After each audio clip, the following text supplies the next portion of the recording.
mbabajwe no kubabwira ko mu gihe turimo kubeshya, abantu babeshya ukabona abantu baratitiye bikubise hasi, ukabaza uti habaye iki, ngo ni umwuka uje. Abantu bari mu rugendo rwerekera mu gutuka umwuka wera, amayobozi b'amadini bakababeshya. Reka nkubwire, guhora wumva ijambo ry'Imana rikubuza ikintu, ariko warangiza ugakomeza kugikorera ubushake, uba urimo kwerekera habi. Ubu ni abantu bangahe batazi ko Bibiliya ivuga ngo wibuke kweza umunsi w'isabato? Ni abantu bangahe batazi ko imitima nama ibibabwira ariko baranze? Ubu abagabo barimo bararundanya abagore ku bushake. Ubundi ngewe ndi mutoya numvaga nzashaka umugore w'igikara, none byarangiye mbanye n'uyu w'inzobe. Ariko azibeshye tugirana ibibazo, nzazana n'uw'igikara, kuko urumva naba naranyuranyije n'amahitamo yanjye ndi umwana. Abantu barimo baragerekeranya abagore, abantu barimo baragerekeranya ibyaha, imitima yaravuze baracecekesheje ijambo ry'Imana. Baraza bakicara mu materaniro nk'uku, umubwiriza akavuga, abapasitoro bakavuga. Muzarebe uburyo abapasitoro batugira inama tugiye gukora ubukwe, bakavuga batuzihangane, dore abantu tumaze iminsi dushingira abakobwa batwite, nizere ko atari kumeze. Umukobwa araho arimo kuvuga ati icyo nshaka ni ubukwe, ndatwite ndamaze. Agakomeza kwa muganga, bageraho ngo bagiye gupima inkari, akitwaza undi muntu, nkubiti zawe akazimukubita akazizana bagapima. Umukobwa ni urwembe. Ya ubukwe bwamara ukwezi ugasanga umukobwa yari iki? Yari urugwembe. Kangira ikintu babwira, ibi bintu Satani yadushyizemo byo gucecekesha imitima, kugeza ubwo n'ijambo ry'Imana ritubwira ntitubyumve, tugacecekesha umutima nama kubw'icyo dushaka kugeraho. Birimo birerekeza abantu mu kazitiro, kandi bizabagora. Niba udafitanye isano ishyitse na Yesu, uri umwanzi we. Uwo tutabana ni umwanzi wanjye, kandi uwo tudateranyiriza hamwe arasandaza. Matayo 12:20. Umuntu tutarimo guhuriza hamwe, niba Imana irimo gukora ikintu mu itorero ryayo, nawe ntuhuze nayo. Imana ikaba ifite ikintu irimo gukora mu bantu, ntuhuze nayo, uba uri umwanzi wayo. Nicyo gitumye mbabwira yuko abantu bazababarirwa icyaha cyose n'igitutsi, ariko gutuka umwuka wera ni icyaha kitazagira gute, kitazababarirwa. Nshuti zanjye, nagiye mu gitabo cy'umugenzi kuri paji ya 33, igitabo amadini y'abarokore yose asoma, igitabo abadivantiste dukunda, kuko mu bitabo byacu Ellen White yeretswe ko iki gitabo cy'umugenzi kizagira uruhare mu kuba miliyoni nyinshi zizinjira mu bwami bw'Imana. Kubera iki? Paji ya 5 y'iki gitabo yigisha yuko kwica isabato ari icyaha. Ni igitabo abarokore bagendana batunze mu ngo zabo. Muri iki gitabo kuri paje 33, Mukristo kugira ngo azagere i Kanani atarangaye, azagere i Siyoni, hari ahantu bamucishije bita kwa musobanuzi. Kwa musobanuzi ahahererwa amasomo. Bamwinjiza ahantu rero, yongera kumufata mu ntoki, amujyana mu nzu yari iri mu mwijima. Hari harimo umuntu wicaye mu kazitiro k'icyuma, mu ntega amatwi. Uwo muntu yari agaragaje umubabaro mwinshi, yari yicaye yiyunamiriye, yitangiriye itama, yari arimo gusuhuza umutima nk'umuntu wenda gupfa. Mukristo arabaza ati, ibi bisobanurwa bite? Musobanuza aramusubiza ati, mubaze arakubwira. Mukristo yegera wa muntu aramubaza ati, urute? Kwiringira TV, ubutumwa bwiza kuri benshi, gukizwa kwa benshi.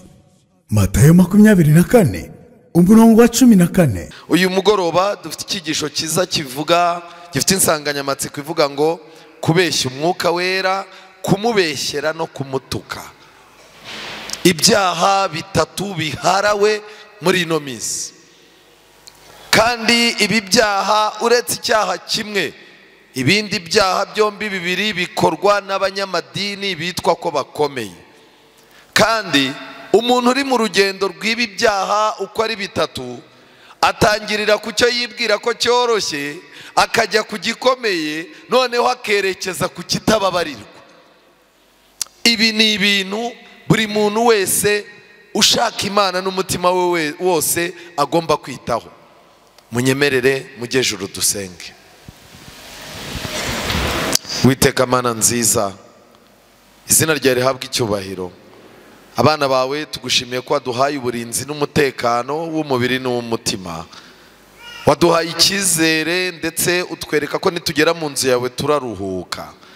Wadushyizemo amatsiko yera kugira ngo tujye kumva ijambo ryawe n'icyo ridusaba.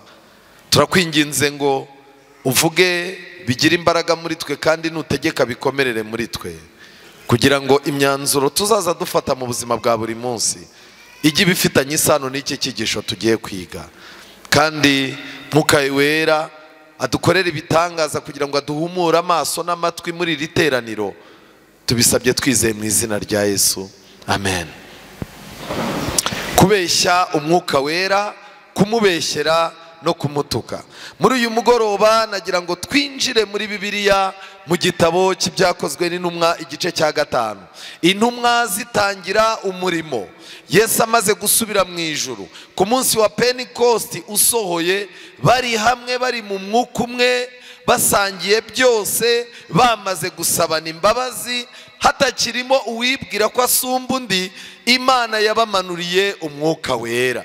Uwo Mwuka wera Imana yari ibamanuriye ntabwo wari uwo kubakubita hasi, ntabwo wari umwuka wo kugira ngo bajye bareba abantu bababwira ibyo bakoze n'ibyo bazakora. Ahubwo Bibiliya Yesu yari yarababwiye ngo uwo mwuka w'ukuri naza azatsinda abiki? Ab'isi, abemeza iby'icyaha. Kubw'ibyo rero Mwuka wera yaramanutse kugira ngo yemeze abantu ibyaha byabo, atsinde imitima y'abarimo kumva ubutumwa bwiza, kandi uwo Mwuka wera ajye yemeza abamaze kwihana ko ari abana b'Imana. Mwuka wera rero yaramanutse. Mu kumanuka kwa Mwuka wera, intumwa zatangiye gukora umurimo uryoshye, kugeza ubwo abantu batangiye gushaka nabo kuba abakirisitu, kubera uburyo bababonaga baba. Kandi ibyo bintu kuba umukirisitu byari biharawe cyane. Ni muri ubwo buryo hamanutse umugabo witwaga Ananiya, amanukana n'umugore we. Barabanza baraganira, baravuga batari ko abantu bose ko bagiye muri biriya bintu tukaba ari twebwe twenyine twasigaye, ubu twebwe twagiye muri biriya bintu by'abakirisitu. Barabyumvikana, ariko bagera ku ngingo y'ibisabwa kugira ngo umuntu abe umukirisitu. Bageze ku ngingo y'ibisabwa kugira ngo umuntu abe umukirisitu, basanga ibintu by'Imana nubwo babijemo batari bubijyemo bose, batari bubijyemo n'umutima wose. Ahubwo baravuga bati twebwe dushyiremo ikirenge kimwe, nitubona birimo kugenda bicamo tukabibonamo inyungu, nibwo tuzashyiramo n'ikindi. Mbabajwe no kubabwira muri uyu mugoroba ko umushinga wo kuza mu by'agakiza utaje wese ni umushinga Satani yize kera kandi yongorera abantu. Ubwo rero Bibiliya itubwira ngo iki rero? Umugabo witwaga Hananiya hamwe n'umugore we Safira bagura isambu, agabanya ku biguzi byayo, umugore nawe abizi, maze azana n'igice agishyira intumwa. Petero aramubaza ati, Ananiya, ni iki gitumye Satani yuzuza umutima wawe kubeshya iki? Mwuka wera. Kuza mu bintu by'Imana ukabizamo by'igice, ukabizamo ushaka aderesi, kubizamo nta mwanya ubifitiye, nta n'ubwitange uzabigiramo. Kuzana umutima w'igice mu bintu by'Imana ngo abantu babone ko atari wowe wasigaye udasenga, uze mu basenga ariko umutima wawe udasenga. Mu kanwa kawe niyo utavuga ijambo ry'ikinyoma, iyo mibereho ubwayo iba ari iyo kubeshya iki? Kubeshya Imana. Petero amaze kumubwira gutya, haramubwira ati, niki gitumye Satani yuzuza umutima wawe kubeshya Umwuka wera, ukisigariza igice cy'ibiguzi cy'isambu, ukiyifite ntiyari yawe, kandi umaze kuyigura ibiguzi byayo ntibyari ibyawe ubyigengaho. Niki gitumye wigira inama yo gukora utyo? Si abantu ubeshye, ahubwo ni Imana Imana niyo ugize gute ubeshya. Kwitanga igice, gutanga ibyawe igice, kuyoboka Imana by'igice, ndagira ngo mbabwire ngo bitera umwaku. Kuko uba urimo kubikora uzi ko ari abantu urimo kwereka, hari umuntu uza akakwereka ko aje mu by'Imana, naho ni ukugira ngo yereke bosi, ni ukugira ngo yereke umugore we, ni ukugira ngo yereke papa we na mama we yuko hari guhinduka kwabaye, kandi abizi ko nta guhari. Ananiya abyumvise atyo ngo yahise agwa, yaraguye. Bibiliya iravuga ngo umwuka ugira gute urahera. Ababyumvise bose bagira ubwoba bwinshi, nuko abasore barahaguruka baramukubira, baramujyana, bagira gute baramuhamba. Ikintu gitangaje rero ni kimwe, umudamu ubwo yibereye iyo, ibyamurangaje ntiwabimenya, gusa ibintu bikereza abadamu kuza ku rusengero bifitanye isano n'ibyamukereje. Bibiliya umurongo wa 7 uratubwira ngo hahise nk'amasaha 3 umugore we arinjira, atazi uko byagize gute, ariko inama umugabo n'umugore babyumvikanyeho. Reka ngire ikintu mbabwira, ubundi Bibiliya iravuga ngo ababiri barutumwe kuko umwe yaguye undi agira gute amubyutsa. Bivuze ngo mu gihe Satani yigaranzuye yafashe umugabo kugira ngo urugo ruzagira amahoro, nuko umugore agomba nawe kwizirika ku Mana kugira ngo azafashe wa mugabo waguye.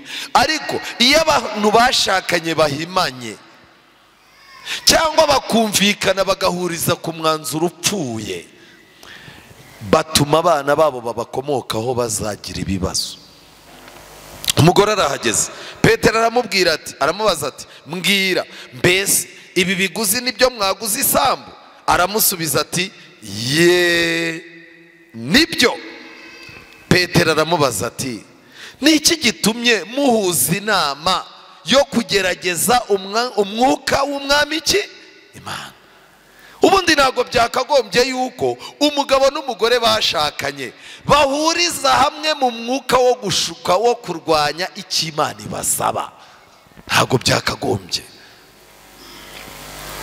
Ariko reka ngire ikintu mbabwira, umva, wiga amayeri yo kugumana icya 10 kutagitanga, n'umugore mukabihurizamo, umugabo akaba umujura. Reka mbabwire nicyo Akani yazize.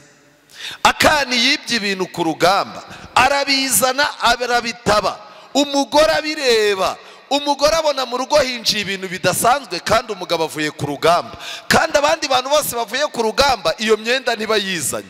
Umugore yazize iki rero? Yagombaga kubaza umugabo ati mutware wanjye, ko mbizi nzi n'amategeko y'urugamba wayambwiye, ibi bintu bivuye he? Ariko umugore yarabyinnye. Mu gihe bari barimo gukurikirana nkete y'ibyo bintu byabuze, umugore ntiyigeze avuga ati umva rero reka ngewe ndengera abana banjye, ibi bintu byagenze gutya. Ngo kuko byarangiye umugabo icyaha cye agifatanyije n'iki n'umugore. Mwabadamu mwe muzabazwa ibyaha abagabo banyu bakora, aho kugira ngo mutume imitima yabitekereza neza, ahubwo kikakimushyigikiramo. Bibiliya iratangaje. Niki gitumye muhuza inama yo kugerageza umwuka w'umwami Imana? Dore ibirenge by'abamaze guhamba umugabo wawe bigeze ku muryango, nawe barakujyana.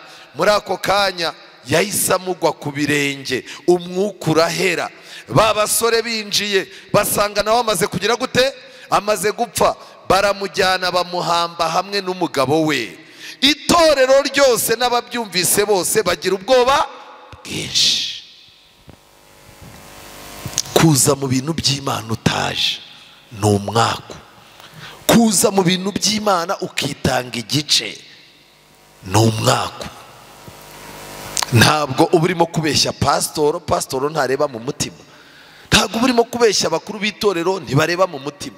Ntabwo uba ubeshya umugore wawe, ntareba mu mutima. Uba ubeshya iki? Imana. Iki rero nicyo twita kwishushanya. Iki ni icyaha cya mbere. Ndagira ngo mbabaze mwa abantu b'Imana, iki cyaha ni kibi si kibi? Ni kibi rwose. icyaha cya kabiri kibi kigoye ni icyaha cyo kubeshyera umwuka wera. Mu gitabo cya mbere cy'Abami igice cya 22 muzahabwirwa igitekerezo cy'umwami Ahabu na Yehoshafati bajya kurwana. Ariko bagiye kujya kurwana, Yehoshafati yari umuntu w'Imana. Yehoshafati nta ntambwe yajyaga atera atabanje kugisha Uwiteka inama. Areba umwami, ingabo baziteguye ziri hariya. Yehoshafati yibuka ko kunesha bidaturuka ku maboko y'abantu, biva ku maboko y'Imana. Arangije aravuga ati ariko ubu nkomeje kugendera muri iki kigare nkasanga Imana tutari kumwe, nararahiye ko nta kintu nzakora nari kumwe n'iki n'Imana. Arangije Yehoshafati arabaza ati mbese nta wundi muhanuzi w'Uwiteka uri hano ngo tumubaze? Umwami yari yazanye abahanuzi 450. Abahanuzi bari baraho bajagaraye, baryaga ku mutungo w'ibwami, umwami abambika, baraho ngaho bashinzwe kuzaza bamuhimbira ubuhanuzi bw'ibinyoma, bamubeshya yuko ari umwuka w'Imana wagize gute wavuze. Baryaga neza nk'uko aba bantu babesikoro bizirirwa babeshya ngo barahanura basigaye basa. Uziko akazi abantu bakaretse. Umuntu arimo arahanurira umukire ugiye Dubai akahita amukuramo 100,000. Ejo bwacya agahanurira umukobwa ugiye kujya mu Burayi kurongorwayo akamukubita 200,000. Ubwo se mu minsi 2 niba winjije 300,000 urumva wakora akazi ka leta? Mu gihe cya Yehoshafati abantu batunzwe no kubeshya ko umwuka w'Imana yababwiye bari babayeho neza cyane, kandi abantu barabakundaga. Ikintu gitangaje, ibwami hari abahanuzi 400. Muri abo bose nta n'umwe Imana yakoreragamo, kandi barahanuraga ibintu bikaba. Akantu nagira ngo mwibuke neza, twiganye yuko na Yuda impano yo gukora ibitangaza n'impano yo guhanura ndetse n'impano yo kwirukana abadayimoni nawe yagize gute, nawe yarayifite. Aha rero umurongo wa 8, umwami w'Abisiraheli asubiza Yehoshafati ati hasigaye undi mugabo twabasha kugisha Uwiteka inama, ariko ngira gute? Ni murimo gusoma hariya, ariko ndamwanga kuko atampanurira iki ibyiza. Dufite Bibiliya n'umwuka w'ubuhanuzi. Ubuhanuzi bwose bw'ibintu bizatubaho n'ibizaba ku isi byose byanditsemo. Ariko kubera ko umwuka w'ubuhanuzi udahanurira abantu kujya muri Amerika kubona visa kugira gute, aho kugira ngo umuntu agure igitabo hano hanze, yiteguye kugenda agaha umuntu amafaranga 100,000 akamubwira ati mpanurira ibintu byiza. Barangije umwami aravuga ati uwo mugabo nkubwira ni Mikaya mwene Imula. Yehoshafati aramusubiza ati mwami wivuga gutyo. Nuko umwami w'Abisiraheli ahamagaza umutware aramubwira ati ihute uzane Mikaya mwene Imula. Kandi umwami w'Abisiraheli na Yehoshafati umwami w'Abayuda bari bicaye ku ntebe z'ubwami. Umwami wese yari yicaye ku ntebe ye bambaye imyambaro yabo y'ubwami, bari bari ku karubanda ku irembo ry'i Samariya. Abahanuzi bose baza babahanurira imbere yabo. Sedekiya mwene Kenana, uyu niwe nashakaga mu mwitondere.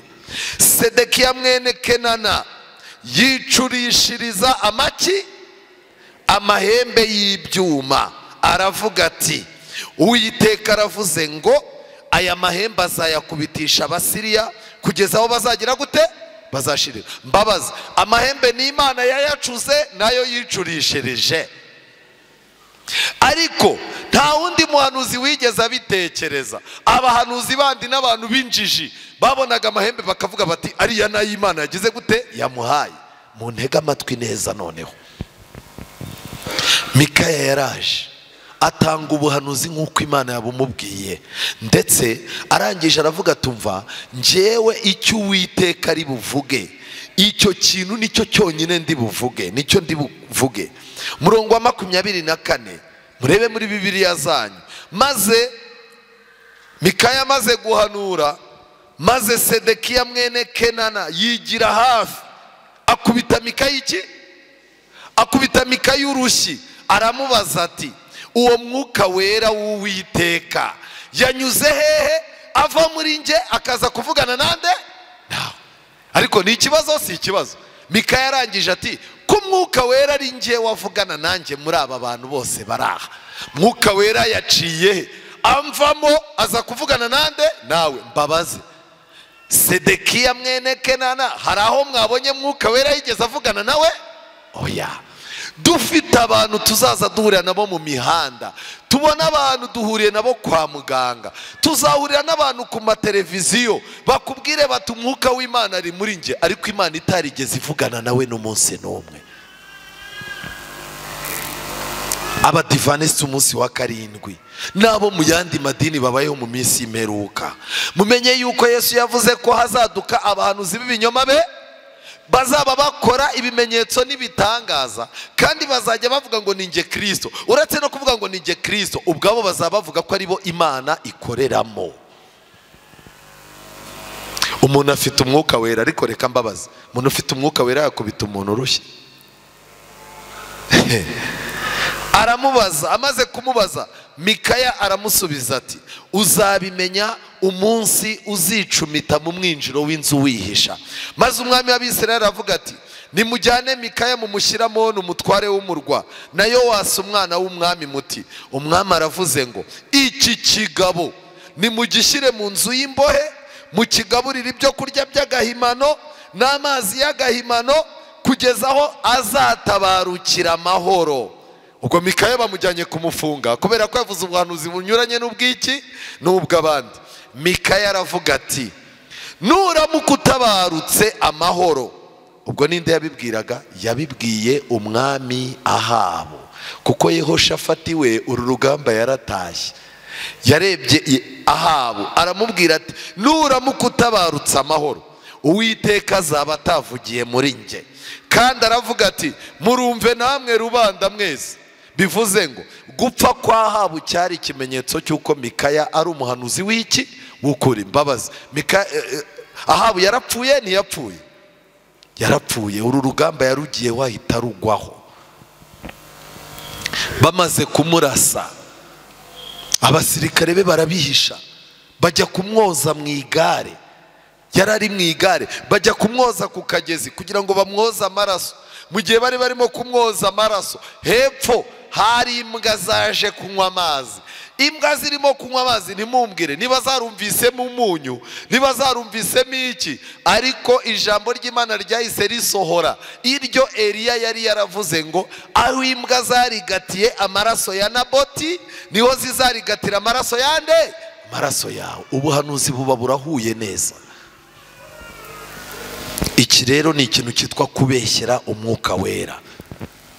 Abantu barimo baricurishiriza amahembe, abantu barimo barazana imvugo bagahengeka imvugo, barimo barikoresha ibintu by'ubwesikoro. Abantu barimo barafata abadayimoni bakoresha imbaraga z'abadayimoni, bakabeshya ko bakiza abantu, bakabeshya ko barimo gukora ibitangaza, barangiza bakabyitirira umwuka wera. Reka mbabwire, umuntu ubeshyera umwuka wera nawe ntashobora kuzabonana n'Imana amaso ku maso.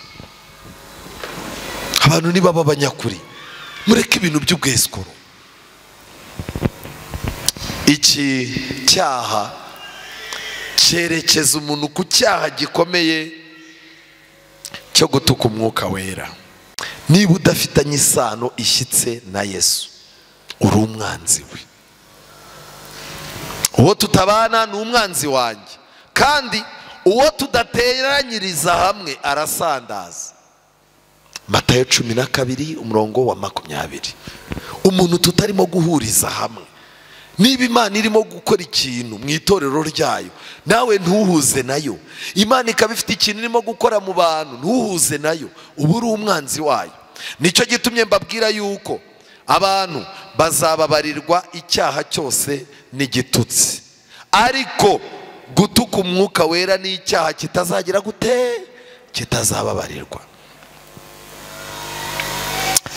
Nshuti zanjye, nagiye mu gitabo cy'umugenzi kuri paji ya 33.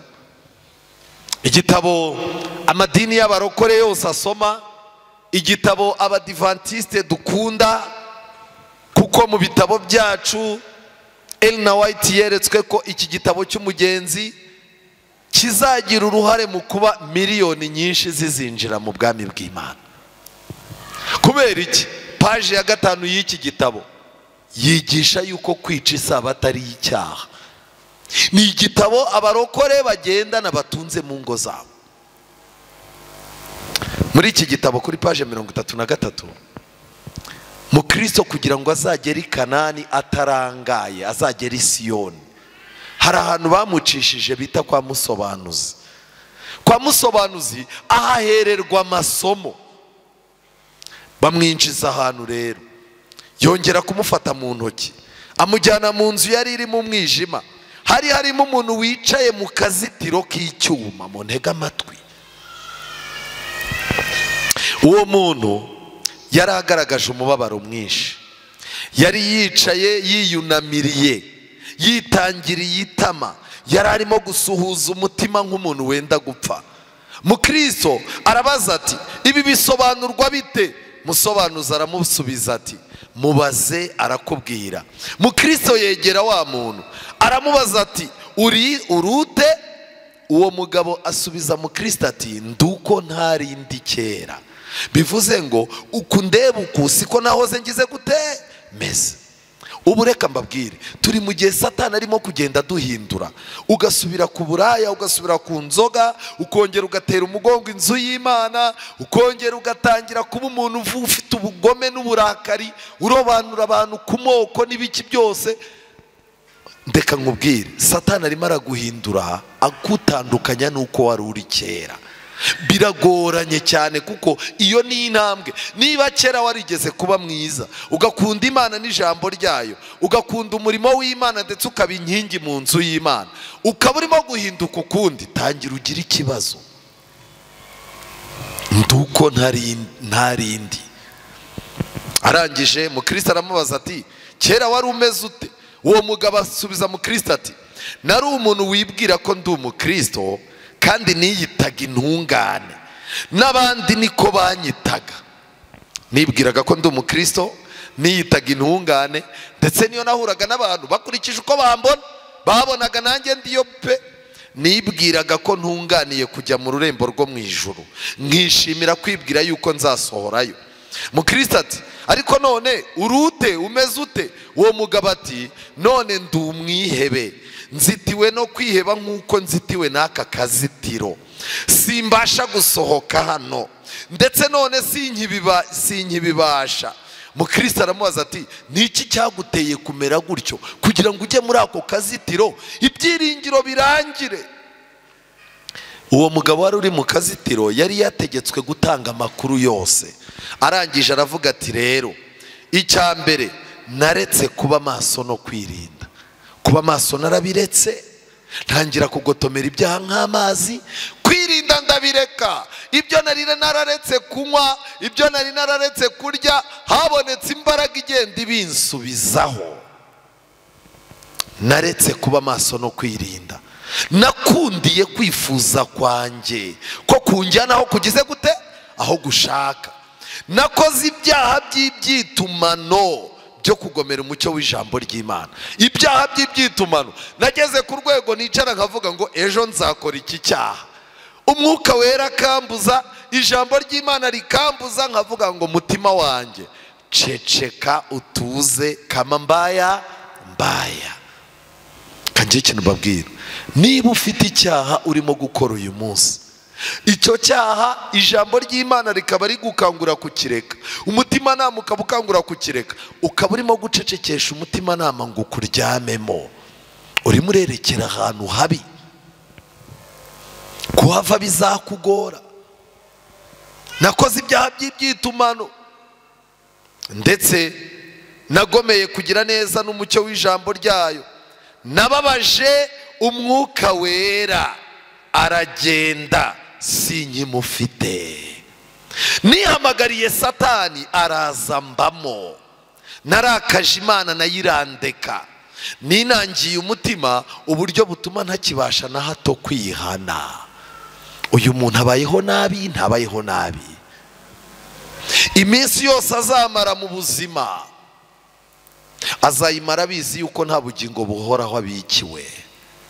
Yatwawe n'iraha ry'umubiri, amaso yaramubwiye, amatwi yaramubwiye, inda yaramubwiye, irari ryaramubwiye, abijyamo azi ko ari ibintu azakuramo umunezero. None asaruye yuko aho kuba kuvuka kwe byari kurutwa n'uko inda ye yari kugira gute, yari kuvamo.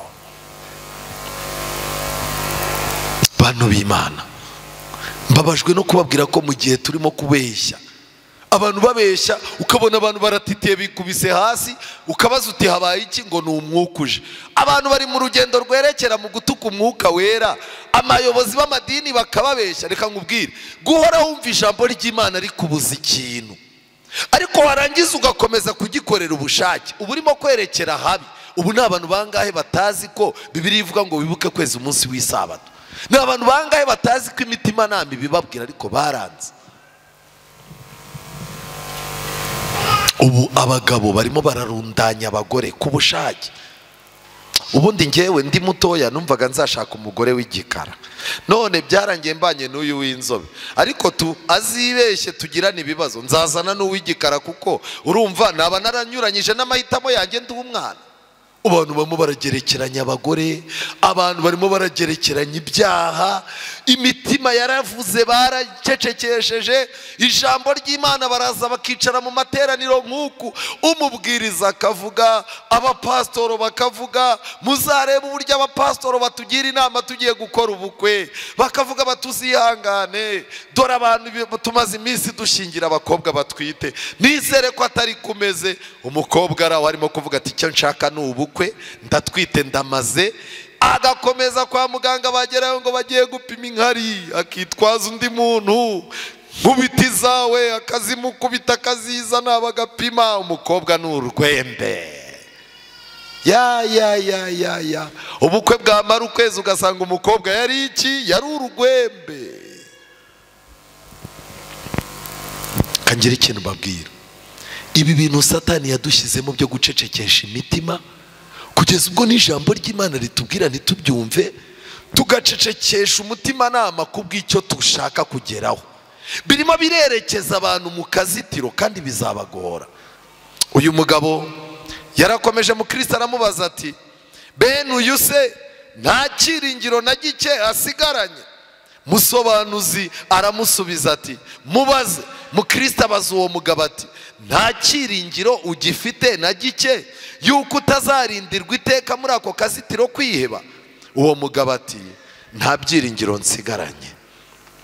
Mu Kristo aramubaza ati, kuki nta byiringiro?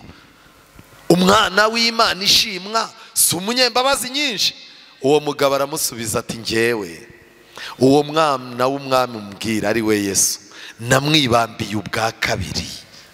Ariko murumva ibintu yakoze, kandi ibi byaha byose yabikoze nk'umunyenga. Ni kwa kundi umuntu anyerera ku mutumba gake gake ukazashiduka imyenda yarashize ku kibuno. Turimo turakora ibyaha byitwa ko biryoshye, turimo turakora ibyaha byitwa ko bidufitiye inyungu, turimo turakora ibyaha byitwa ko turimo kuzamuka mu ntera. Ariko nagira mbabwire, abantu benshi bazasigara bavuga Yesu bamuririmba ku ruhimbi, tumubwiriza ku ruhimbi, nyamara imibereho yacu yaramubambye bwa kangahe? Bwa kabiri. Muze gusoma Abaheburayo igice cya 6 umurongo wa 6. Namubambye ubwa kabiri. Icya kabiri, uwo mwana w'Imana naramusuzuguye, nasuzuguye gukiranuka kwe, nakerensheje amaraso ye, nahemuye umwuka utanga ubuntu. Ubwo nakoze ibyo rero nivukije ibyasezeranijwe, amasezerano y'Imana, ubwo nta kintu nzabonaho. Icya kabiri, nshigaje amagambo ateye ubwoba bwinshi avuga gucirwaho iteka kutazabura kumbaho n'umujinya w'umuriro w'inkazi uzandya, kuko ndi umwanzi w'Imana. Yaravuze ati, mu matwi yanjye ikintu asigaje kumva ni ukuzumva ya magambo avuga ngo nimumve imbere, sinigeze ngira gute, sinigeze mbamenya.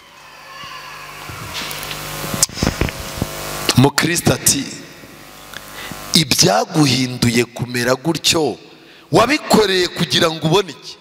Ni iki kintu cyatumaga ukora ibyo byaha byose kugeza ubwo ugera kuri uru rwego rubi, ni ibiki byabiguteye?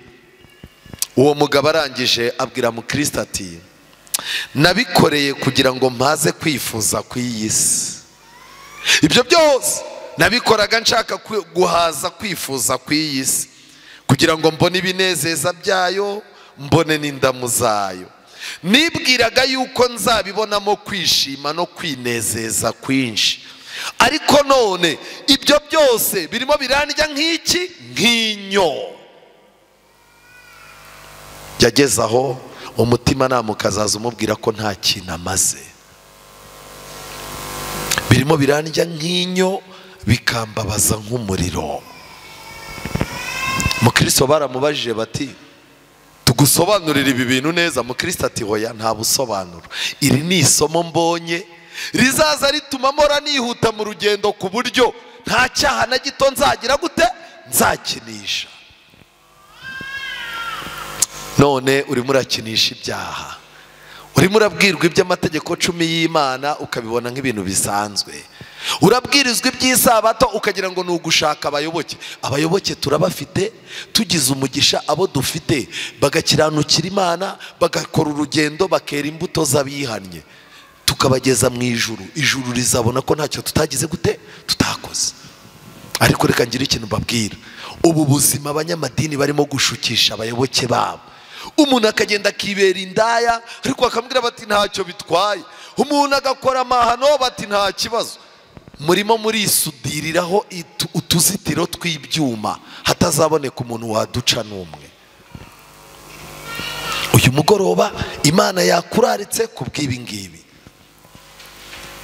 Satani amaze kubona ko Mwuka Wera ari usobanura ijambo ry'Imana, Umwuka Wera ari utera abantu kwihana, Umwuka Wera ari wo wibutsa abantu amasezerano y'Imana, Mwuka Wera ari uzahagararira abana b'Imana akabafasha mu karengane, Mwuka Wera akaba ari we kimenyetso, ari ufasha umuntu kugira ngo ashyire ikimenyetso ku ruhanga. Satani yapanze yuko mu minsi y'imperuka hagomba kuboneka imyuka myinshi isa n'iyigana imikorere ya Mwuka Wera, kugira ngo abantu bazacanganyukirwe. Niyo mpamvu muri Bibiliya zanyu, mu rwandiko rwa mbere rwa Timoteyo igice cya 4 umurongo wa 1, Bibiliya iravuga ngo ubuhakanyi bwo mu minsi imperuka. Ariko Umwuka avuga yeruye ati, mu bihe bizaza bamwe bazagwa bave mu byizerwa. Icyo ni icya mbere kizabanza. Uyu ni Umwuka Wera urimo kuvuga ibyo mu minsi y'imperuka. Twagiye twiga ubuhanuzi bw'inyamaswa n'iki, ariko hari ibimenyetso bizaba muri politike ari byo twaraye twize. Ibi ni ibimenyetso bizaba hagati mu mitima y'abantu no mu mibereho yabo. Mwuka yavuze yeruye, aravuga ngo mu bihe bizaza bamwe bazagwa.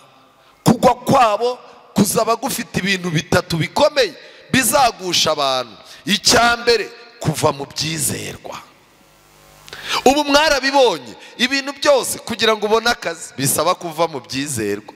Kugira ngo umugabo agukunde cyane arakubwira ati, wowe nzaba inshuti yawe, ibintu byo gusenga wabiretse, ku buryo nzaza ngutuma icupa rya kanyanga ukarinzanira.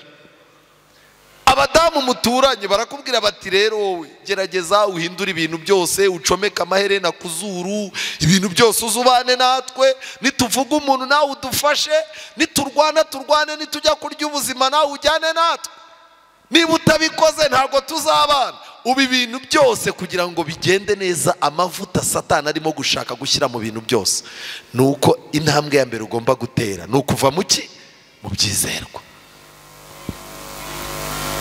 Satani azifashisha kuva mu byizerwa. Abantu nibamara kuva mu byizerwa bazita ku myuka igize gute? Iyobya. Iyo myuka iyobya nitangira kuboneka rero, abantu badashishoza bazaza babona iyo myuka ifite ibintu irimo gukora mu nsengero, ifite ibintu irimo gukora ku mateleviziyo, iyo myuka ifite ibintu irimo gukora ku mastade. Abantu bahurure bagire ngo ni umwuka urimo kubivuga, ariko Umwuka yavuze yeruye ko mu minsi y'imperuka hari ibintu bizakorwa. Abashishoza ntibabyitiranye n'Umwuka Wera. Ikintu cya gatatu kizatwara abantu ni inyigisho z'abadayimoni. abadayimoni ntabwo bazamanuka ngo bigishe abantu gutyo babone, ahubwo abadayimoni bazaca mu bantu bitwa ababwiriza, abantu bagiye babwiriza inyigisho zishyigikira Satani, ariko izo nyigisho bazita iz'Imana. Reka mbahe imwe mu nyigisho irimo gutangirwa mu madini atuzengurutse, inyigisho y'abadayimoni. Inyigisho iri mu madini aho usanga umuntu urimo kuvuga ubutumwa areba umuntu w'umudamu, umudamu akaza kumubwira ibibazo. Urabona njyewe n'umugabo wanjye, umugabo wanjye ateye nabi, kuva twabana ntajya nsekera, ntajya mpakeya. Hari n'igihe umutima njya nibaza, ariko uyu mugabo niwe Imana yari yarampangiye ko nasabye Imana kumpa umugabo umeze gutya na gutya gutya na gutya? Pastor akabazamukiyeho, yabanje kukureba isura yawe, yakubonye ukuri igikara uri muremure, arimo arabihuza n'uwo yashakaga kubana nawe. Yarangiza agahita akubwira ati rero ati umwuka nanjye arabimbwiye, umwuka mbwiye ko inkweto yabuze yayo. Nibwo uzajya kubona ubone umumama araje abwiye umugabo, aramubwira ati rero papa kanaka, twarabanye, nakubyariye abana, narihanganye bishoboka, kuba twarahoraga dushwana tugongana ntago nakurenganya. Ejo bundi Imana yavugiye mu rusengero yuko nubwo twabanye ntari inkweto yawe. Ubu wabona twirirwa dushwana gutya, hari umuntu mwagombaga kubana bikamacinga bigahura. Kubw'ibyo rero ngiye gusenga Imana izanyereka uwo tuzabana no gukomeza kuruha, nawe ikwereka uwo muzagira gute muzabana. Nyuma y'amezi 3 uzasanga ari umugore wa mubwiriza. Umubwiriza arimo kuvuga ati Imana yaramunzanira munyihera. Ariko ni ikibazo, si ikibazo. Iyo ni inyigisho y'abaki, ni inyigisho y'abadayimoni. Ariko abadamu barimo barayimiragura we. Inyigisho yumvisha abagore yuko urushako rwabo ari umwaku, yumvisha abagore ko abo bashatse bishoboka ko atari bo bagombaga kubana. Umudamu murashwana akantu gato akararabaza Imana, atariko Mana uyu niwe koko cyangwa uzanyere kundi, kandi amaze kubyara kabiri. Hari abadayimoni barutabo. Ariko mwashyize umupira hasi mugasenga ko muri no minsi y'imperuka umugore uzazana ubutesi n'ubujiji azisanga ahantu habi. Bibiliya iravuga ngo umurongo wa 2, abantu bazaba bayobejwe n'uburyarya bw'abaki, bayobejwe n'uburyarya bw'abigisha b'abanyabinyoma. Abo bigisha uzaza umubona yambaye ikoti ubona ari umuntu, ngo ariko bafite inkovu z'ibyaha mu mitima yabo nk'iz'ubushye. Ubu nambaye ikoti gutya bakaba bamaye kakuma k'umutima kunganira umutima, hari umuntu muri mwe wabimenya? Ni nako bimeze. Biragoye abigisha mu minsi imperuka badafite umwuka wera. Bazaza baba bafite irari nk'igikomere kiri ku mutima. Muri uyu mugoroba ndagira ngo mbabwire amagambo akomeye mu rwandiko rwa mbere rwa Yohana igice cya 4 umurongo wa 1. Bakundwa, ntimwizere imyuka yose, ahubwo mugerageze imyuka ko yavuye ku Mana, kuko abahanuzi b'ibinyoma benshi baradutse baza mu isi. Kugerageza imyuka rero bisobanura iki? Ni ubumenyi bukomeye bw'ibyanditswe byera, aho umuntu akubwira ibintu akakubwira ati mfite gahunda zawe, Imana yampaye dosiye yawe, ubu ninjye nyifite. Yaba bya bibazo umaranye iminsi n'umugabo, uriya mukobwa wawe ugiye gukora ubukwe, uriya reka mubwire umugabo wawe afite indi business arimo gupanga, ariko ibyo bintu byose we nta nibyo bakubwiye. Rero uzashaka umwanya uze dusenge witwaje ituro nkwereke. Ugomba kuba ufite muri wowe ubumenyi n'ubukristo n'isano n'Imana ituma ugomba kuvumbura Sedekiya mwene Kenana, ukanamubwira uti ayo mahembe nayo wagize gute wicurishirije. Mu gitabo cya Nehemiya harimo igitekerezo, igice cya 6, ibikangisho, igice cya 6 Nehemiya umurongo wa 10. Maze njya kwa Shemaya mwene Delaya mwene Mahetabeli wari ukingiranye, arambwira ati tubonanire ku nzu y'Imana imbere mu rusengero, dukinge inzugi z'urusengero, kuko bazaza kukwica. Ni koko iri joro baraza kukwica. Ndamusubiza nti, ndi umugabo ungana atya nahunga.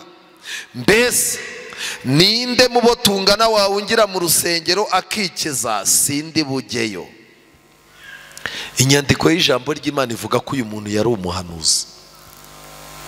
Bamucamo bamuha amafaranga, ahamagana Nehemiya, haramubwira ati rero ndi ku rusengero, Imana yampaye ubuhanuzi yuko bari bukwice, zamuka uze wihuta, abantu barimo baraguhiga, ngwino. Arangije, ndetse mu gitabo cy'umurimo wa Gikristo niho babisobanuye neza, uyu mugabo ngo yari umuhanuzi w'umwesikoro wabeshyaga ngo Imana yamuvugiyemo. Imana iragenda ibwira Nehemiya ngo ibyo ni ibyo yihimbiye, n'ayo makuru yuko baza kukwica ntayahari. Musubize ngo ninde wahungiye ku rusengero akahakirira, naho ngo ahubwo yari kujya ku rusengero bakahamwicira. Dukeneye rero ubu bwenge bwo kugerageza imyuka. Nshuti zanjye, ijambo ry'Imana riratangaje. Twihuta, hari abagabo babiri bakomeye mu mateka ya Gikristo. Umugabo umwe yitwa Martin Luther, niwe twese abaprotestani dukomokaho. Umugabo wa kabiri ni umugabo witwa William Miller. William Miller niwe watangije amatsinda y'abantu yashyizwe hamwe bagategereza kugaruka kwa Yesu mu cya 844. Ndetse uyu munsi wa none abantu bose bizera ko Yesu ari hafi kugaruka bagendera mu bushakashatsi bwiza bwakozwe n'umugabo witwa Miller. Twebwe amadini yose atari Kiliziya Gatolika, impamvu twitwa abaprotestani tubikomora kuri uyu mugabo witwa Martin Luther. Ariko mutega amatwi ikintu gikomeye, Satani aba bagabo yarabarwanyije ku buryo kugira ngo aba bagabo umurimo bakoze uzapfa ubusa. Satani yazanye abantu b'abanyamyuka babeshya ko umwuka wera avugira muri bo. Murebe mu gitabo cyitwa Intambara Ikomeye, William Miller nta mpuhwe yagiriraga iyo mikorere yaganishaga ku bwaka. Paje 398. Kimwe na Luther yavuze ko umwuka wose ugomba gusuzumwa n'ijambo ry'Imana. Ibintu byose umuntu akubwiye, jya ufata ijambo ry'Imana wihe n'igihe cyo gusenga, ntibakagushyire kuri pressure. Miller yaravuze ati, muri iyi minsi yacu umwanzi Satani afite ubutware bukomeye ku ntekerezo z'abantu bamwe. None se twamenya dute umwuka urimo gukoresha abantu uwo ari wo? Bibiliya irasubiza iti, muzabamenyera ku mbuto zawo. Hariho imyuka myinshi yadutse ku isi, kandi dusabwa kugenzura imyuka. Umwuka wose utadutera kubaho twirinda, dukiranuka kandi twubaha Imana muri iyi si ya none, ntabwo uwo mwuka ari umwuka wa Kristo. Nemera rwose ndashidikanya ko Satani akorera byinshi mu buryo budasanzwe muri ayo matsinda y'inzaduka. Abantu benshi muri twe bibwira ko ari abantu bejejwe bakurikiza imigenzo y'abantu, kandi uko bigaragara nta nubwo bazi ukuri nk'uko abatejejwe nabo bameze. Yarakomeje hirya aravuga ngo, ariko wagira uti umuntu ashobora kuba ari mu buyobe nyamara akibwira ko ari mu kuri, none se ibyo ni ibiki? Twasubiza yuko mwuka w'Imana n'ijambo ryayo bitavuguruzanya. Niba umuntu yigenjuje ijambo ry'Imana maze akabona ari mahwi rwose ahuje n'ijambo ry'Imana, ubwo nibwo yakwizera ko afite iki? Afite ukuri. Ariko Satani afite imikorere ye idasanzwe. Ndagira ngo twihute, umutego ukomeye Satani yaduteze mu banyamyuka. Abanyamyuka Satani kubera ko bakorana nawe, rimwe na rimwe ajya bakopeza imitego yaduteze yifuza ko tuzagwamo. Rimwe na rimwe Satani abakopeza ibintu bibi tuzacamo, kuko Satani ubitegura abagize gute? Ababizi. aya magambo muraza kuyasanga mu gitabo cyitwa Abakurambere n'Abahanuzi, paji 478. Haranditswe ngo ntabwo Imana ishimishwa n'imikorere nk'iyo, kandi yabisobanuye mu buryo bwumvikana neza. Uko kwihutira kumenya ibyahazaza bigaragaza kutizera Imana, kandi bikingurira umutima kwakira ibyongorerano by'umushukanyi gica. Ariko uyu mugabo ko mbona atangiye kuzaza ataha saa 8 za nijoro, wazashaka umuhanuzi akambwira niba n'ubundi uyu mugabo tuzasazana. Ubu ni wabona mvunika kandi habura nk'imyaka 2 ngo dutandukane. Iyo utangiye gushaka kumenya ibyahazaza, abigishwa ba Yesu bashatse kumenya ibyahazaza, Yesu arababwira ngo ubwo ndiho namwe muzagira gute? Muzabaho.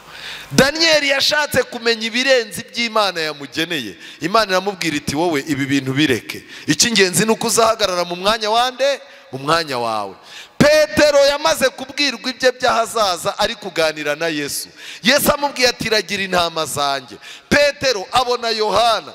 Petero yumva ubwo yamenye ibye byahazaza, arashaka no kumenya hazaza hande ha Yohana. Petero abwira Yesu ati uriya we bizagenda gute? Yesu aramubwira ngo ibyuriya bikureba wikiye, icy'ingenzi wowe gira gute? Nkurikira.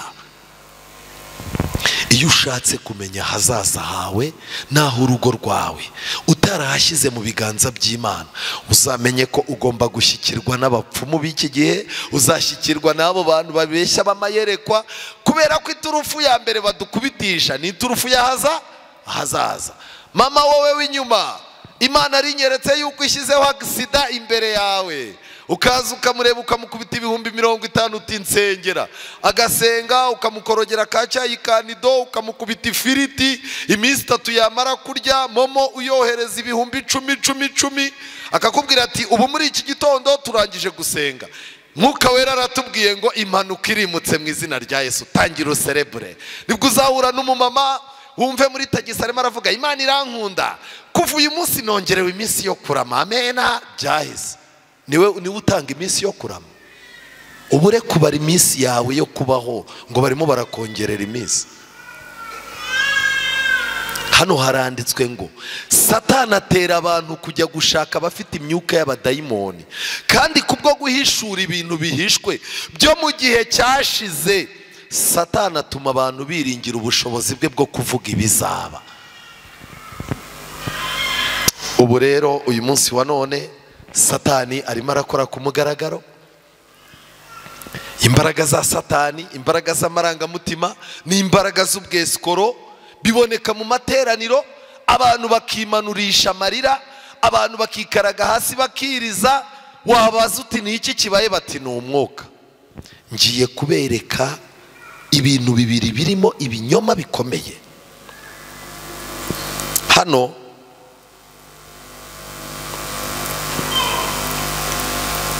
uyu ni umugabo wo muri Afurika y'Epfo, bamwita Alpha Lukao.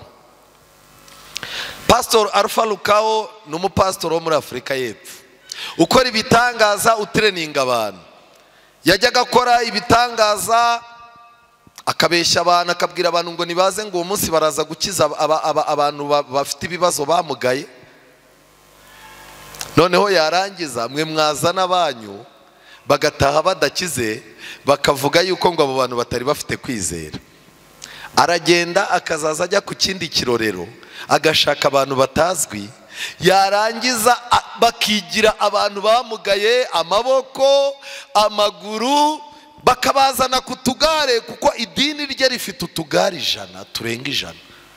Bakazana ukabona umuntu udasanzwe uzi azanye umuntu, yarangiza akaba babita abantu bo gushyirishamo. Ni ukuvuga ngo araza nyiri inkweto cyangwa nyiri imyenda akamuha amafaranga nk'ibihumbi 100, nawe akabizinga nk'uwaje kugira gute? Kurangura. Noneho wazaza uzamura umwenda uti we angahe? Umukiriya yatangira ati ibihumbi 10, wagahita atangira ati 25 byanjye. Mu gihe urimo kureba agahita ugushikuza, uyu ni mwiza, uzi ko hari umudamu w'umuzungu wamwe mwenda nk'uyu, uyu yampa ibihumbi 100 pe, 25 ndayatanga ngaya.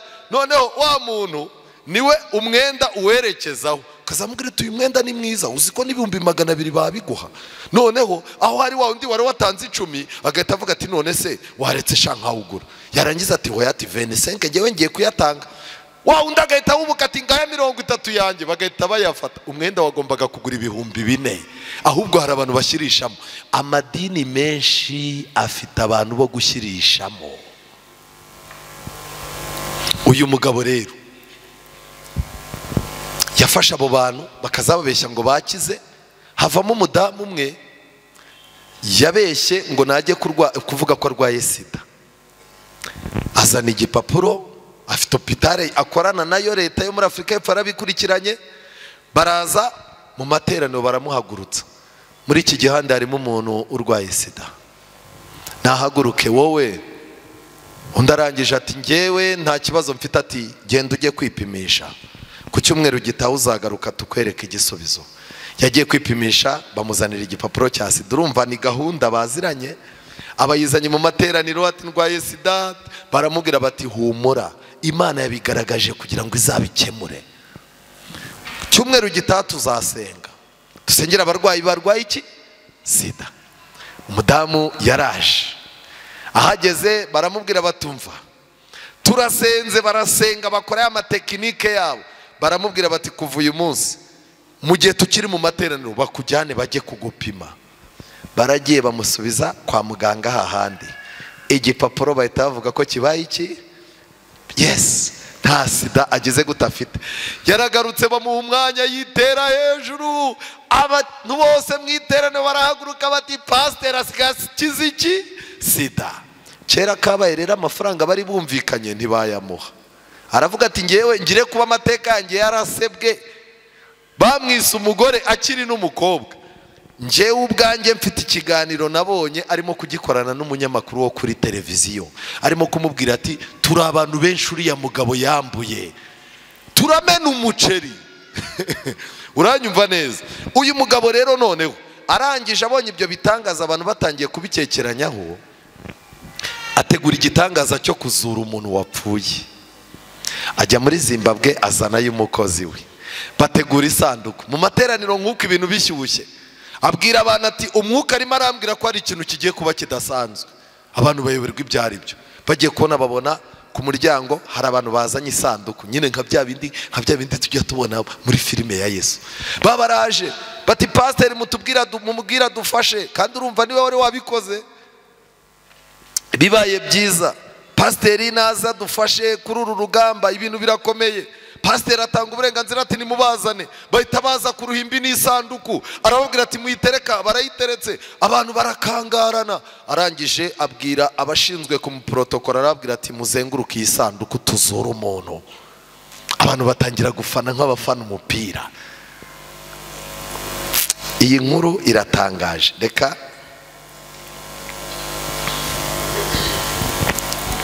murajya kuri YouTube muramubona, yitwa Pastor Alpha Lukao.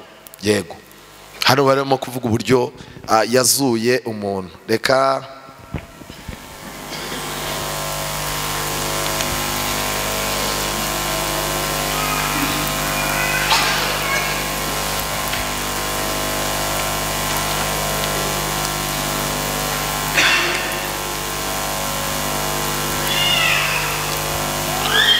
kanze mbazanire iyi video kugira ngo tuyirebe neza.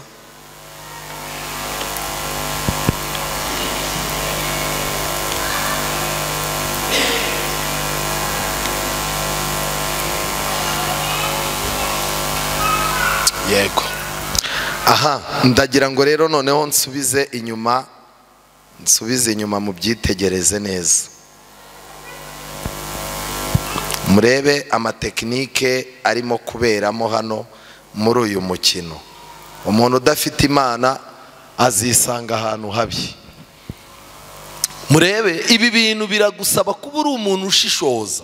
Ngiye kubereka ibanga riri muri iki kintu cyitwa ngo ni igitangaza. Murabona bazanye umurambo, ariko mwebwe ni murebe isanduku ngiriye, murebe mu kanwa huriya muntu karimo haranyeganyega ntihanyeganyega. Mwabonye mu kanwa? Yafasha abantu be baramuzenguruka kugira ngo atagira umwizero utari uwabo urungurukamo. Arimo arababwira ati rero mwitegure tuzure umuntu mwese nimubanze mwiyeze. Barimo bariyeza. Noneho arababwira tubungiye kumuzura, murebe ku munwa w'uriya muntu, murabona atarimo kunyeganyeza umunwa? Mwabibonye? Kubera iki? Bari bafunze isanduku yaheza umwuka. Noneho rero yararimo kuwukurura. Murebe ibintu agiye kwikoresha do. Ndavuze ngo byuka. Harazutse rero. Harazutse da. Murebe ukuntu yirebesha, ndi hehe? Ubu ndi hehe? Murimo murabibona? Ndi hehe? Dore bizera barimo bararira, Imana ni igitangaza. Dore arimo aravuga ati si nguyu, ndamuzuye mu izina rya Yesu. Babandi bajyaga bampinga, iki ni ikimenyetso. Ariko ikintu kidasanzwe, murebe uriya musore ukuntu yigize, ni umukozi we nyuma baje gushwana. Uyu mukino nimureba uno munyamakuru isanduku, murebe na bwa bugari isanduku ayimukuyemo. Ikintu gitangaje, yahise avuga ngo ubu hano ntabwo twabona ibiryo ngibira bahise babizana. Nipura y'ibiryo bari bayipanze, muranyumva neza? Uyu wari umukino, dore barimo baranyeganyega bizera, Imana yacu irasubiza. Umunyagwa arimo ararya ibiryo avuga ati ndazutse we. Yapfuye ryari?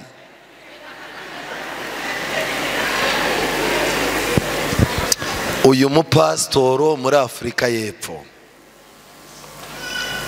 aramubwira ati fata n'amazi y'umugisha unywe. Urumva? Dore amaboko bayazamuye, Imana yacu ni igitangaza irakora. Ureke abadive dusengamo batagira umwuka rwose. Reba uriya muma muri inyuma yumiwe ati Imana ni igitangaza, Imana ni. Reka mbabwire, abizera b'injiji ntimuzamenye uko mwagurishijwe. Uyu ni uwa mbere. Uyu ni uwa mbere. Umudive wageze muri ibi rero aricara akavuga ati rwose ati iwacu nta Mana igize gute, nta Mana ihaba. Twagiye ku mugabo wa kabiri. Uyu mugabo bamwita Benny Hill. Izi ni video ze. Ni umuvugabutumwa mpuzamahanga.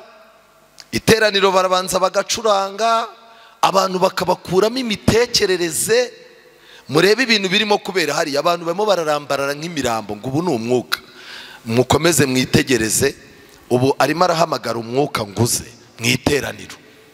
Umwuka rero agiye kuza, bizera barimo baramutungaho ibiganza ngo umwuka wera agira gute. Murebe ikimenyetso cye, ni akanuma kamanutse. Igiterane yari afite n'impuzamahanga. Umwuka rero buri aracyaryamye, arimo aricaginga neza. Mu kanya agiye kuza rero. Bariya abantu biba byabahenze, baba bagiye batumira. Murebe abantu bari mu tugare n'ibiki byose. Tekinike ni zimwe, ibi bintu byamaze kugera mu Rwanda. Mu kanya agiye kubyuka rero, karaba kabaye. Mu kanya agiye kubyuka, karaba kabaye. Kubona umwuka wera bisaba kugwa hasi no kwigaragura. Ariko mu gihe cya Yesu kugwa hasi no kwigaragura cyari ikimenyetso cy'umuntu ufite abadayimoni. Aba ni abakuru b'itorero bose n'abapasitoro baje ku birenge bye. Uranyumva neza? Kugira ngo nabo baze kubona umwuka wera, bafashe ibirenge bye byombi. Biriya bintu ntiwamenya ngo ni ibiki. Buriya ntabwo arakira umwuka, umwuka ntaraza. Umwuka ntabwo araza. Barimo barakoma amashyi, wamenya agiye mu kihe cyumba ntago bizwi. Abizera barimo barasenga, bagiye mu mwuka. Hari ahantu hagejeje umudive yavuga ati dore ahantu baririmbure k'iwacu, dore ahantu bafite Imana. Bamusoni birirwa babeshya. Dore umubwiriza ushaka umwuka nuko uryama hasi. Yaje yambaye imyenda yera. Barimo baramubwira bati noneho kanguka, umwuka yakugezemo. Aryamanye n'umugore. Buri kintu kiba gifite icyo gisobanura. Mwabonye ko ari umugore wari umuri iruhande. Ngo uriya umubwiriza rero umwuka yaje buri acitse iki? Acitse intege. Mureba amayera arimo, agiye gutangira rero mu mwanya kuwukoresha. Mu by'ukuri kugira ngo umuntu ahabwe umwuka wera bisaba iki? Umwuka wera twe twasezeraniwe bisaba gusenga, kwiga ijambo ry'Imana no guca bugufi. Batangiye kurira rero, agiye gutangira gukora.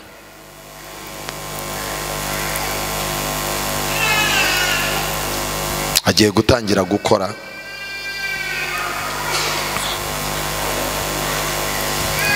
Yasabye abantu gucura, batangiye kuzana abantu barwaye rero. Bariya ni abantu barwaye. Aha, murebe ikintu kigiye kuba. Harimo baravuga yuko yamaze kubona umwuka udasanzwe, arimo ararira. Aha, aratangiye rero, batangiye kuzana abantu. Yego, ikintu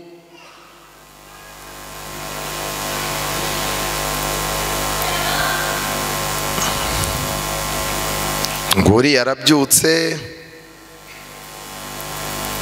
aryamye imbere y'iteraniro. Ibi ngibi byo ni ibintu bizwi.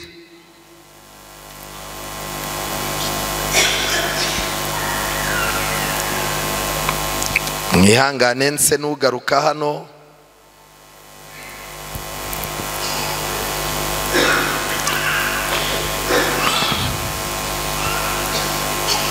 Munyihanganire gato. Yego,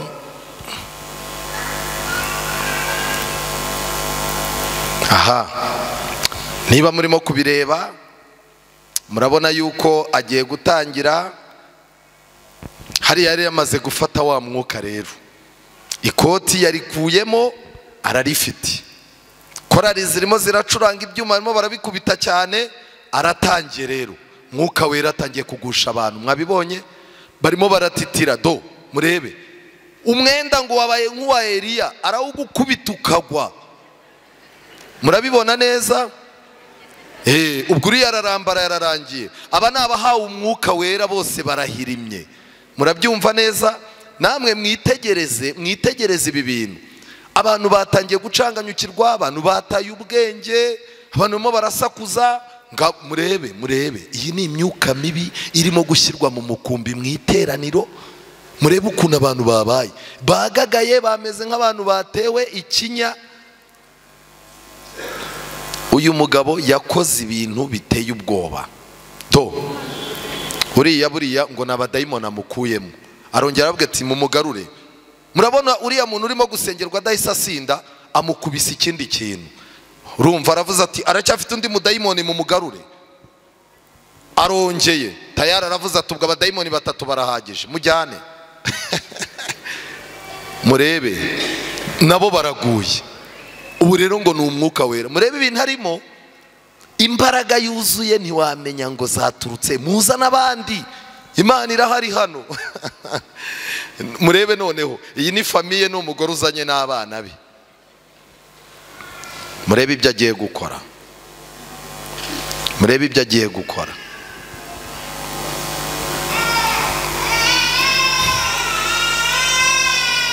Murebe n'abadiyakoni be batinye kumwegera. To, umugore n'abana bose babaye imirambo. Muterure mujyane. Ariko mbabazi, ubu ibi bintu nibyo mwihisha mukajya gushaka mu madini yandi. Ibintu byo guteshwa agaciro gutya kuri televiziyo isi yose ibibona. Reba nk'uwo mumama ibintu barimo kumukorera.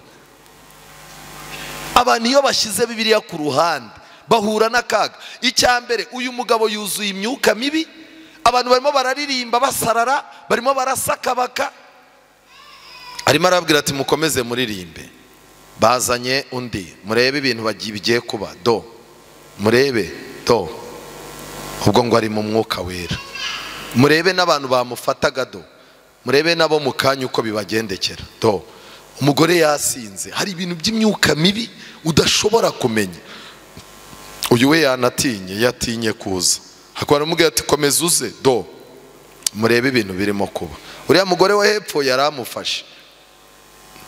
Uyu rero ni umubwiriza mpuzamahanga. Aba babwiriza bakomeye bacu bakora ibitangaza iyo bagiye muri Amerika, uyu ni ubatereninga. None no mu Rwanda basigaye bakora ku bantu bakagwa. Murabibona ko yamaze gusinda. Murebe ibintu harimo. Murebe ibintu harimo. Ubwo ngo ni umwuka wera. Reba umugabo yahise ubwenge, yataye ubwonko. Murebe ibintu arimo gukora. Buriya ngo arimo arayobora korari. Arimo arayobora korari. Muririmbe cyane, muririmbe cyane. dore abantu barimo baraza barira, reba buriya ureba nk'uriya mugabo wigaraguye hasi, ibi bintu ubu wamenya ari ibiki koko. Noneho arimo arasanze iteraniro hepfo buzuye, abahamagaye abashaka umwuka nk'uwe, aba bose nibyo baje gushaka. Murebe ibintu abakorera. Nshuti zanjye, nagira ngo mbabwire ikintu gikomeye, nidushake turekeraho, iminota yacu yanarangiye. Icyo nagira ngo mbabwire ni kimwe: umuntu wese ushyira Imana ku ruhande ntabwo azagubwa neza, ntabwo azagubwa neza pe. Icyo nasozaga mbabwira, niba ari igihe cyo gushaka Imana ni iki ngiki, niba ari igihe cyo gusaba umwuka wera ni iki. Ariko umwuka wera dusaba nukora iki? Bibiliya zanyu tujyane muri Yohana 16. Yohana 16 isomo ryacu risoza. Yohana 16 umurongo wa 5. Umumaro umwuka wera azabagirira. Uhereye mbere na mbere sinabibabwiye kuko nari nkiri kumwe namwe, ariko none ndajya kuwantumye, kandi muri mwebwe ntawumbaza ati urajyahe. Ariko koko mbabwiye ibyo imitima yanyu yuzuye agahinda. Umurongo wa 7. Ariko ndababwira ukuri yuko ikizagira icyo kibamarira ari uko ngenda, kuko nintagenda umufasha atazaza aho muri, ariko ningenda nzamuboherereza. Ubwo azaza azatsinda ab'isi. Amen. Abemeza iby'icyaha n'ibyo gukiranuka n'iby'amateka. Abemeza iby'icyaha, ibyo gukiranuka n'iby'iki? N'iby'amateka. Umuntu wese ushaka guhindurirwa ubuzima n'amateka nashaka ukuntu yakira umwuka w'Imana. Muve inyuma y'ibi binyoma, muve inyuma y'ibi bintu byo kubararika ngo mugende murimo muriyaturiraho imyuka mutazi, aho kugira ngo uzangirike mu bitekerezo. Uzagumane intege nke zawe, uzagumane ubukene bwawe. Mu bukene bwawe no mu ntege nke zawe Imana niho izaguhera imbaraga. Ndasaba Imana ngo mugire ibyiringiro byo kuguma mu itorero ryayo, mugume mu kuri kwayo, mumenye ko mu ijuru hari Imana ikurikirana ibibazo byanyu. Mugume mu biganza by'Imana aho guhungira mu biganza by'abanyamadini n'abanyamyuka. Mwiringire Uwiteka n'abahanuzi be mubone gukomezwa. Ijambo ry'Imana turarifite, rifite ububasha. Isi yo mu gihe cya Nowa yazize yuko abantu banze kumvira Imana. Ubu rero hano hari abantu barimo gukora icyaha cyo kubeshya umwuka, hari abantu barimo bakoze icyaha cyo kubeshyera umwuka, hari n'abantu barimo gukora icyaha cyo gutuka umwuka wera. Icyo cyo ntikibabarirwa. Bishoboka ko nawe kwiga waje kwisanga uri mu kazitiro, ukaba warageze urwego ukora w'ibyaha utajya gukora, ukisanga uri mu bintu by'amafuti utateganyaga kugwamo. Ndakwinginze muri uyu mugoroba, umuntu uvuga ngo ubuzima bwanjye buri mu kazitiro, ndimo ndarya ibyo ntaryaga, ndimo ndanywa ibyo ntanywaga, ndimo ndasengera mu misengero ipfuye, nateye umugongo Imana, nasubiye inyuma, sinkibona umwanya wo gutekereza Imana, umutima nama wanjye narawucecekesheje, mfite icyaha cyantwaye ku buryo kitandekura ngo mbe naba umuntu w'Imana, kandi mfite ubwoba ko nazimiza ubugingo bwanjye muri aka kazitiro. Uyu mugoroba ndashaka umuntu ushaka kwiyegurira Imana, umuntu ushaka gutera umugongo ibinyoma, umuntu wagiye atera umugongo inzu y'Imana akajya muri ibi bintu, cyangwa se umuntu wataye, wacitse intege, umuntu wapaganye, urimo kubwira Imana ngo Mana ndashaka kuza, sinifuza ko ubuzima bwanjye burangirira mu kazitiro. Umuntu urimo kubwira Imana ngo imuhe imbaraga za mwuka wera. Uwo muntu natambuke dusenge, nashaka bumwe tera intambwe ze dusenge. Muri uyu mugoroba ndararika umuntu ushaka kwiyegurira Imana, ndararika umuntu ushaka gusaba ubuhungiro Imana, ndararika umuntu ushaka yuko niyo baba hari ibintu bakwaturiyeho muri ibi bintu by'imisengere imeze gutya, ubwira Imana uti Imana nyeza weze ubuzima bwanjye. Niba hari umuntu ushaka kwiyegurira Imana natera intambwe aze dusenge. Tera intambwe uze. Niba hari uhari naze dusenge. Tera intambwe uze dusenge. Mushiki wanjye Imana iguha umugisha. Imana iguha umugisha. Muri uyu mugoroba ndagira ngo mbasabe muhagurukiraho muri tugiye kuririmba indirimbo ya 291 ndabatuwe sinkibabaye Yesu ndaje Yesu ndaje.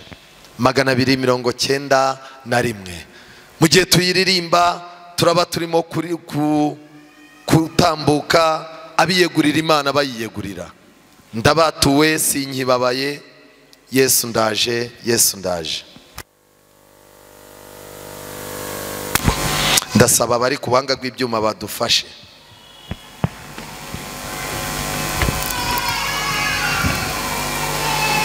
Uyu mugoroba ndaza kuza guhamagara nyuma y'aba bana barimo kwiyegurira Imana n'abandi barimo kubitekereza bagiye kuza. Ndaza kurarika pasiteri aze kuza kudusengera nk'uw'Imana yahaye umugisha, adusabire umugisha, adusabire kuba hafi y'Imana no gutera umugongo ikibi. 291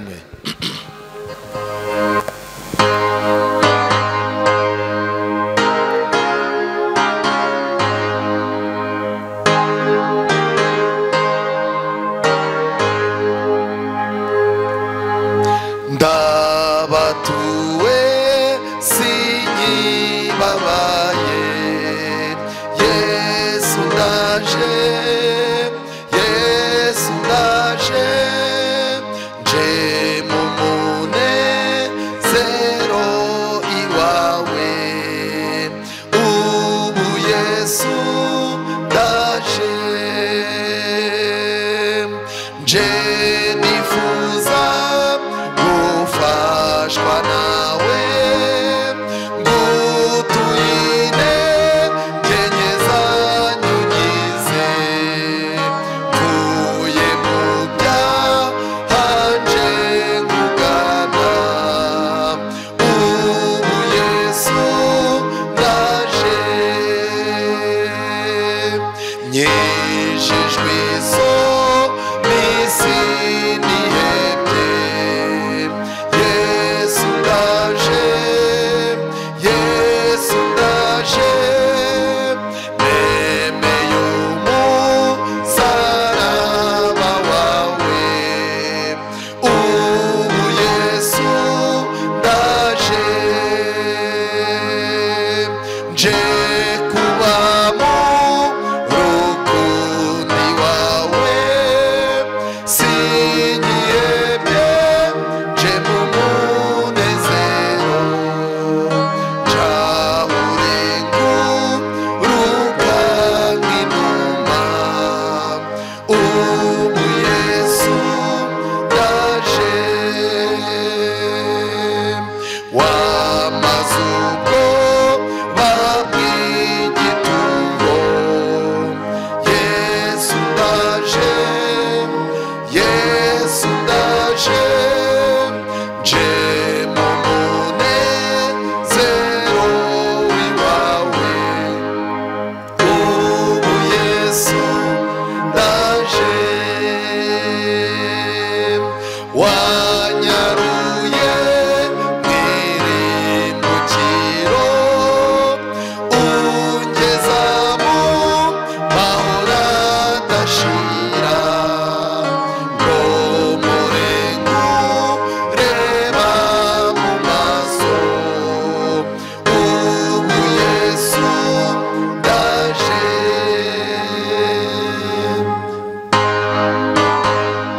reka nsabe niba muri mwe hari umuntu ushaka kurarana Imana n'imbaraga zayo, hari umuntu ushaka gutera umugongo ikibi n'ikinyoma, tugiye kongera kuririmba igice kimwe cy'indirimbo mu gihe turimo gutunganya imitima yacu. ndakwinginze wikwemera gutaha uko waje. Kwiyegurira Imana si uguta agaciro, ntibiteye isoni. Kwiyegurira Imana ni ubwishingizi bw'ahazaza. Badushyiriremo turirimbe igice kimwe, igice cya gatatu nicyo tugiye kuririmba.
Murakoze. Tugiye gusenga, Imana ibaha umugisha. Reka dusenge Imana. Data uhoraho uri mu ijuru, masaha nk'aya y'umugoroba tugushimiye amahirwe akomeye waduhaye yo kuza imbere yawe, turi mu nzu yawe, kugira ngo twumve ijambo ryawe, izina ryawe rihimbazwe. Tugushimiye ijambo ryawe tumaze kwiga, aho dusanze uburyo butandukanye umwanzi akoresha kugira ngo ariganye abana bawe, batuka umwuka wera kandi babeshya. Mwami wacu, duhagaze imbere yawe, turagusengera ngo twese aho twagiye nabi utubabarire, ndakwinginze.